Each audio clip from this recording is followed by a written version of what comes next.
Hello and welcome to a quick Star Citizen update. Alpha 3.14 is super close to being released. We've had a new PTU patch, playtests for the new events have been ongoing, and a little roadmap update has also come up, so I want to cover all of that today. In the roadmap roundup, hacking has been delayed to Alpha 3.16, the Q4 patch.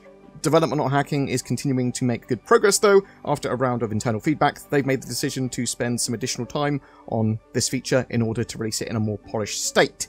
They've also had a couple of additions on the progress tracker, so these are items that are yet to be placed in a patch, but we know that they're going to be working on them. Proximity mines, implementing proximity mines into the game, which are explosives that have a defined area trigger zone. When someone or something enters the zone, the trigger is tripped and the mine explodes. It's one of the combat gadgets that Cloud Imperium have talked about previously. Work on the item is planned for mid-August to the start of October. There's the male specialist heavy RRS armor as well, creating the Rusumov Rehabilitation Systems Specialist Heavy Armor set, including its material variants. Work on this armor is planned for the end of August to the end of September. Star Citizen Alpha 3.14Q came out on the PTU as well. It looks like Cloud Imperium are pushing towards a live build very soon. I'd expect them to try for a live build this weekend if at all possible, and you can tell sort of like by the remaining known issues list and the sort of push and how small these sort of like PTU patches are now in terms of updates. We can take a quick look at those patch notes. The Aurora power tuning has been tweaked, so players with Auroras rejoice. Players should no longer experience a 30k error when loading into the persistent universe. They fixed an issue causing turrets to not be able to pitch up and down in ships. Players should no longer quantum travel through planets when spline jumping. That's actually quite an important fix, because that was happening a lot. They fixed an issue causing Star Marine matches to not end when max points have been reached. Medpens should no longer show up twice in Star Marine loadout customization. They fixed one client crash, and they've been doing back-end service stability fixes as well. The remaining known issues, there are actually only a few now. There's a bug that caused some players to be unable to select a system to spawn in. Recopying your account or deleting your user folder seems to fix that. It shouldn't be a problem in live though, I think it is just a PTU problem. Players may experience an infinite load when joining the PU after a bed lockout. Obviously, infinite loading screens need to be fully fixed if at all possible, but some of these infinite loading screens, they are edge cases, but they do and have been happening for a while in Star Citizen. Legally landed ships are irregularly being treated as blocking flight zones and impounded because of that. Editing the Personal Manager app and doing things in that on the Mobiglass after changing a Mobiglass case can prevent the Mobiglass from working. Missiles do not follow flares as a countermeasure as intended, though it was working for me when I was testing it earlier. Ships are not fully repaired after repairing and refueling at the station services. There are more Xenothreat incursion playtests that have been ongoing as well on the PTU. There were 3 critical issues that they were trying to tie down in the tests that were sort of run last night. So this is, once the cargo boxes are handed in, the mission will not complete despite successfully delivering the cargo. So basically, problems moving on to the next phase, which that's still there. At least it was happening on some of the servers. It wasn't happening on all of them. It did progress in some, it seemed. AI vehicles will occasionally become unresponsive during poor server performance. And issues with the Javelin streaming back in undocked when previously already docked.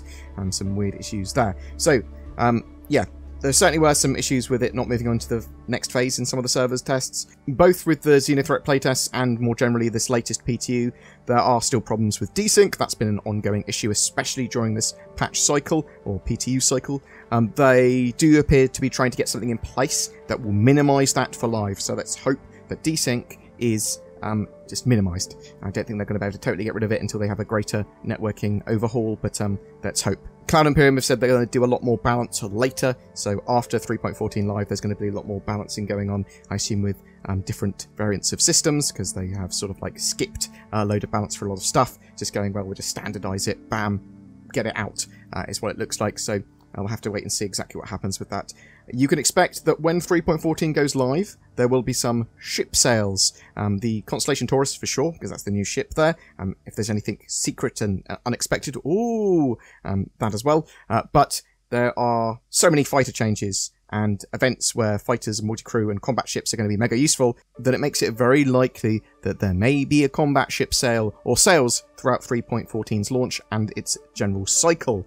Boom! That's it for a little bit of a 3.14 and roadmap update today, but what do you think? Are you looking forward to Alpha 3.14 Live? Have you played in the Ninetales or Xenothreat tests? What did you think? Me and Zin are currently doing an update to the Start Here Star Citizen, sort of Star Citizen beginner's guide that we typically do every quarter or two. So hopefully that will be good once we release that. But whatever your thoughts, I'd love to hear from you in the comments below. And if you've got any ideas for guides or content you want to see throughout 3.14 cycle, then please chuck that in the comments below as well. I'd love to hear from you. Hey, I heard you like VPNs. How about NordVPN then? It's got things like security and features, and we all know chicks dig VPNs. Oh my god, is that Nord? Well, yes. Yes, it is. Wink. Check out the links below to get discounts, or go to nordvpn.com/BoredGamer. Maybe it will align your chakras or something. Actually, let's read some testimonials. Ever since I got NordVPN, my life is good. I wish I'd got NordVPN sooner. I didn't get NordVPN and now I've got no hands. I'm sorry that I recorded this as an ad-in. I apologise to my editor. I said I wouldn't go too wacky. That's not what's happened here. Every month we have a ship giveaway, and for July it's for a Constellation Taurus with lifetime insurance and a Star Citizen game package. All you need to play! This long overdue, more cargo-focused version of the Constellation is going to be flyable in July. It's basically a new ship. Woo! Sort of.